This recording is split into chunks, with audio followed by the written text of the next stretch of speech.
last 30 years, VC Chickering has written hundreds of personal essays and pithy newspaper columns, treatments for reality and game shows, 2 plays, 2 feature-length screenplays, hours of host dialogue, about 35 songs, a blog entitled Vicky Chicky, and a TV pilot based on her first novel.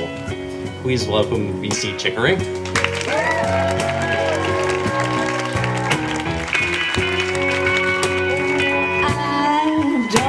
Your husband, why would you think I would want him? You barely want your husband. You dream of leaving him on a whim. Just because I'm alone and you found him attractive such a long time ago. Oh, I don't want your husband, just so you know.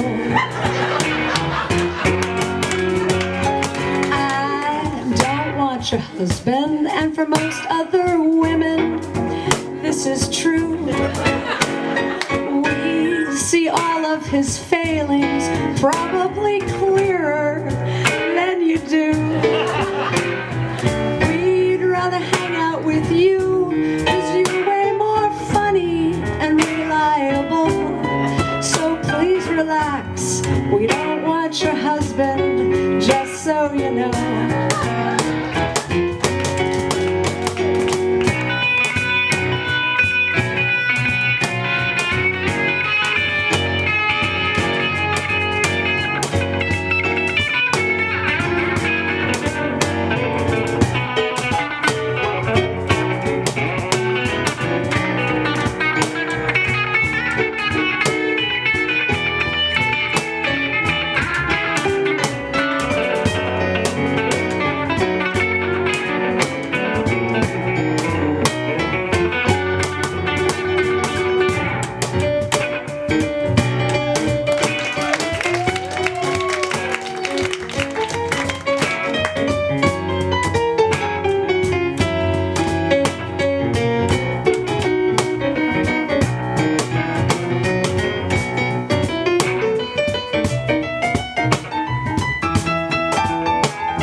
I just want to get laid, said Lucy. Her married friends hadn't heard her put it quite that way before. There are lots of single men out there, said Nancy. No, there are not, shot Lucy. Her voice squeaked with the effort. She was so tired of hearing the phrase, she wanted to put a Nerf bullet in her head. She steadied herself, then slipped into her teacher voice, frank and authoritative. There are not scads of smart, attractive, disease-free men out there. That is a myth, my friends, a myth I am through subscribing to. There are, in fact, very few. I just want sweaty sex with a killer orgasm and oxytocin coursing through my body. I want to be out of my conscious mind and feel alive and connected to another adult. I want my neurons high-fiving each other. And then, after I get my rocks off, I want to walk away. No laundry or bitching about the gutters, or would you please turn off the game and help me with what's-this? None of that, no strings attached. I just want a nice roll in the hay, about once a week. Twice would be ideal. By someone kind and hot, and ideally funny and smart, but I'll settle for kind and smart. No, hot and funny. No, funny and fit and smart. Just not a slob, please. You sound like a hormonal teenage boy, said Nancy. I feel like a hormonal teenage boy. Gina said, you could have sex with Duncan. It would be nice to get a break once in a while. Nancy looked over at Gina incredulously. Gina was texting, totally blasé. She looked up. What? Gina said, what? The incessant pawing in the morning. It gets old. You mean at like 6 a.m., said Nancy. Hate it, said Gina. She looked over at Lucy. Can I send Duncan over to you before work? Sure, said Lucy. How about Thursdays? Deal, said Gina. Sign Ted up too, said Nancy. I love the guy, but it's nonstop, and by the end of the day I'm wiped. I can't take the guilt. Fine, I'll take Ted every other Wednesday night at 8:30 after Gus is in bed asleep. I'll pencil that in, said Nancy. What should I wear? Asked Lucy. Gina said, oh, something trashy. Duncan loves all that French boudoir crap, but won't admit it. Do you own garters? No. But I bet that place in Penn Station has them. Nancy looked aghast. Okay, enough kidding around, she said in all earnestness. This is making me uncomfortable. It's okay, Nance, we're just joking, said Lucy. I'm not, said Gina, matter-of-factly, looking up from her phone. When do we start? I think it's wrong to be talking so flippantly about infidelity, said Nancy. Lucy said, it's not infidelity if the wife's in control. Thanks, John. Later on after lunch, Lucy heard footsteps behind her on the way to her car in the restaurant parking lot. She turned around and saw Nancy walking briskly toward her. Unlock your passenger door, I'm getting in, Nancy said, without waiting for permission. Lucy unlocked her car, and they both climbed in. Nancy was quiet for a long time. Finally, she spoke in an unusually small voice. Were you serious back there? Lucy said, oh, about getting together with that guy? No, probably, I don't know, probably not, but no, interrupted Nancy, about sleeping with her husbands. That? Oh, God, no. I would never, oh, my God, Nancy, is that what you think? That I would sleep with Ted? God, no. Oh, my goodness, never. I was just kidding. Because I want you to, said Nancy.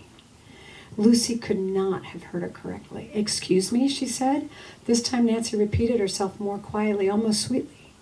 Lucy remembered that voice from her own floundering marriage. It's like no other, she thought, small, cynical, hopeless.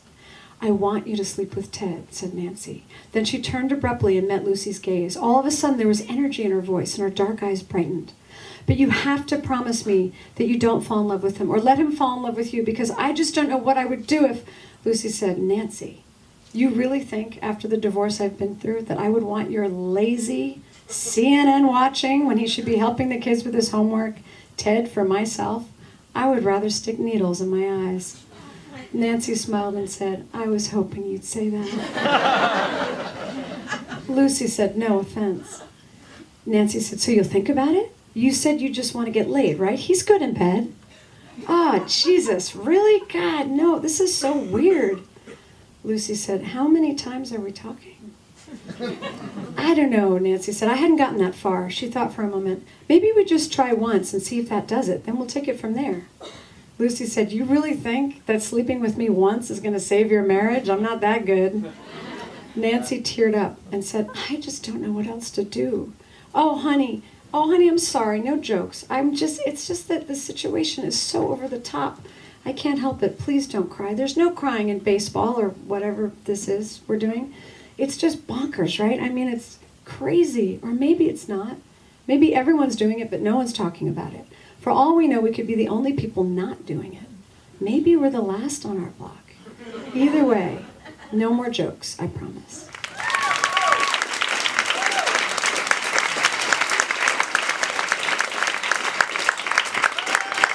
So, thank you. What was it like handling the mix between fact and fiction, fantasy and real life? Well, the whole thing is sort of science fiction. I mean, it's so absurd. It's so absurd, people. It's ridiculous. I have a lot of funny girlfriends, and they kept egging me on. It was almost like they were daring me to be more ridiculous. And I have this wonderful writing group, and occasionally I would read them a scene, and I would say, is this over the top? And they were like, yes, it's over the top. Keep going. So I just kept going. Fact and fantasy, I mean, to me, so much of it is fantasy. There are a lot of similarities of experience, but I just pushed. I kept pushing. Here's what I was interested in as a writer. The challenge to me was how audacious and awful and inappropriate can I write this character and make you still want to finish the book. I've always loved those characters. I love Brenda from 6 Feet Under, the Alan Ball character. I loved, and she was awful, and she did terrible things and made horrible choices. She was a mess. She was a broken person. And yet I loved that character. I love Scarlett O'Hara, the worst friend. The worst friend, the meanest person. Love Scarlett O'Hara. I love Rizzo from Grease. I love the people that are just making terrible mistakes, and I love to see how they get out of it, and I root for them. And so that was one of my challenges that I gave myself, was how abhorrent can I make this woman and make you still want to finish the book.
The stars.